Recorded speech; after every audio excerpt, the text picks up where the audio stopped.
happening right now. DiJonai Carrington is looking around the room like, oh my God, I've never been in this much fire. I mean, it's getting so bad that now her endorsements are potentially about to pull out on representing DiJonai Carrington. Make sure you guys are subscribed to the tribe, like the video. Please hype the video because we only get just a little bit of high points over here, man. But with all of that being said, listen up, basketball fans, because what happened in this WNBA matchup turned into one of the most explosive controversies of the season. On August 8, 2026, the Indiana Fever faced the Chicago Sky in an intense and physical game. In the first quarter, Sophie Cunningham broke away for a fast break layup, but DiJonai Carrington came rushing in from behind and made heavy contact with Cunningham around the head and neck area. The impact sent Cunningham hard to the floor, and she immediately got back up, visibly angry, before confronting Carrington. Teammates quickly stepped in to separate them as the arena erupted. The officials went to the courtside monitor and reviewed the play from multiple angles. After seeing the wind-up, impact, and follow-through, they upgraded the foul to a flagrant 2 and ejected Carrington from the game. Fever coach Stephanie White agreed that the contact was serious enough to warrant the call, but the controversy was far from over. Critical thinking skills. I know you study psychology. Furthermore, I'm the last thing from ignorant or asinine when it comes to speaking on white privilege. Do your research on that one. I actually went to school, one of the top universities, might I add, to educate myself on this exact subject. I would never use that term as a rhetorical weapon, knowing the historical and social weight it holds without having the proper evidence to substate it. So she's replying back to Speakeasy. So what did Emmanuel Acho and them say to kind of corner her to go off like this? DiJonai Carrington made a basketball play, and the refs made a basketball ruling. So can we stick to basketball for a moment? Basketball play. She was attempting to go for the ball, at least she said so. She missed, and she missed egregiously. She missed, and she flagrantly hit Sophie Cunningham in the head. Now, flagrant 2, by definition, if you hit somebody with so much force that it could lead to injury, and if it doesn't appear to be a play on the ball. Though DiJonai's intention was to play the ball, her impact was... Just minutes after being sent to the locker room, Carrington took the situation straight to social media. While the game was still being played, she posted the words "white privilege" and tagged the Indiana Fever, instantly setting off a huge online reaction. Fans from both sides flooded social media with arguments about the foul, the post, and the larger issues surrounding the WNBA. The controversy quickly moved beyond basketball as angry fans began tagging Reebok, Carrington's major corporate sponsor, and calling on the company to drop her. Some supporters demanded accountability, while others defended Carrington and her right to express her opinion. However, it is important to be clear that there was no confirmed announcement that Reebok had terminated her contract. Still, the situation created a major public relations headache for Carrington and put her sponsorship under intense public scrutiny. A lot of BS going on from these players, and I'm telling you right now, more players need to lose brand deals when they do stupidity, especially to Caitlin Clark. I don't know who the hell Alyssa Thomas got, but she got somebody. And I'm telling you right now, them brand deals need to be affected. And possibly, I believe all of these little incidents that has been happening in these games gotta be affecting these players' brands, because Reebok is, from what I'm hearing, they close to pulling out on DiJonai Carrington. Let me show y'all something real quick. Oh yeah, this is very much true. This is super duper real, and I love it. Oh my God, I love this. Oh yes, yes, yes.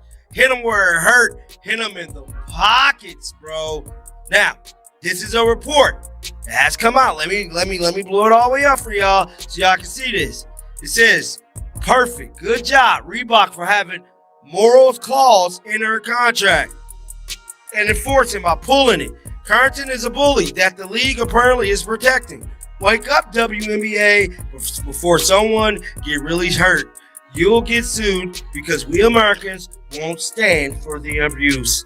Now, it states here, Reebok is reportedly dropping their endorsement for DiJonai Carrington after she attacked Sophie Cunningham. Let's go. But the drama didn't stop there, because Caitlin Clark soon became involved in another major officiating controversy. During the third quarter, Clark was dealing with intense defensive pressure when she was forced toward the sideline by Chicago's Natasha Cloud. As Clark stumbled out of bounds, she made accidental physical contact with a referee. The official immediately blew the whistle and assessed Clark with a technical foul. It was reportedly Clark's 8th technical of the regular season, meaning she could face an automatic one-game suspension. The possibility of losing their star player sent the Fever bench into a frenzy.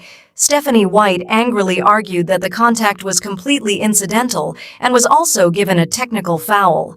Fans inside the arena loudly protested the decision, while social media exploded with claims that Clark was being treated unfairly. After the game, however, Clark remained composed. She told reporters that the referee believed she had run into her, but Clark had already watched the replay and was willing to let the league review the incident.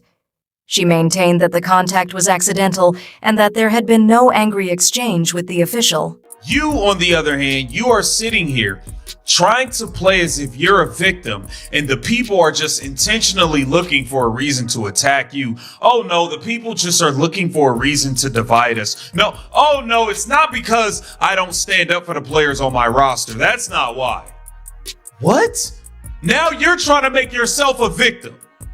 Another of keeping the main thing, of understanding that there are a lot of folks out there who want to divide us, that there are a lot of folks out there who want to create more challenges for us. And in our locker room, we do a really good job of keeping that outside the locker room and pulling for one another. I mean, you guys see it. The vibes are always pretty good in here. I'm proud of them for that. And I think, outside of even just the sport and outside of the job, it serves great life lessons for us as well.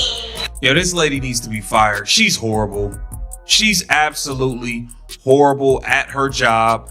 She's not a leader. She does not have her team's back. It's disgusting. And she's sitting here now trying to play victim. Oh no, these are just people trying to divide our locker room. No, you divided the locker room when you decide you want to back Alyssa Thomas and DiJonai Carrington over Caitlin Clark and Sophie Cunningham.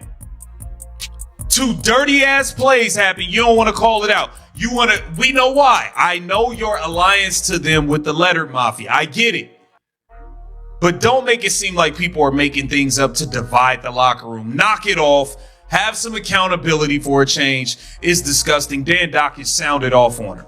I've never seen this in my life, going back to 6th, 5th grade when I started playing basketball. A coach not defending her own player when an opponent clotheslines them, bloodies their face, and basically starts a riot by cheap-shotting their own player. And the coach defends the assault, the assailant. What are we doing? Now remember, Stephanie White is the dimmest of dim. She has this look about her when she speaks. Stephanie White said she wasn't educated enough to know the difference between a dick and a pee-pee. Well, she was married to a dude and I think had a kid, so she knows what the pee-pee is. And she's scissoring with Salters lady, Lisa Salters, so she knows what the vajayjay is, but she's not educated enough on the biology. But let her tell it. We're just trying to divide the locker room. She got on camera and did and said these things. She got on camera and stood up for DiJonai Carrington, not Sophie Cunningham. She got on camera and stood up for Alyssa Thomas, not Caitlin Clark. She got on camera and said she doesn't understand the scientific method and the x-axis and the y-axis and how x plus y equals z, because that tells you. Then came the decision that changed everything. After reviewing the incident, the WNBA reversed Clark's technical foul and removed the potential suspension. The decision immediately sparked another wave of discussion about league officiating and whether the original call should have been made in the first place. Despite all the controversy surrounding them, the Fever stayed focused on basketball and defeated the Chicago Sky 90-86. Caitlin Clark finished the game with an impressive 26 points and 11 assists, giving Indiana exactly the kind of performance they needed in a chaotic matchup. While Carrington was dealing with intense criticism over her social media post, Clark and the Fever answered their critics on the scoreboard. Now the big questions remain. Should Reebok take action against DiJonai Carrington, and was the WNBA right to rescind Caitlin Clark's technical foul? What do you think? Drop your opinion in the comments and make sure to subscribe for more WNBA news, controversies, and breaking updates.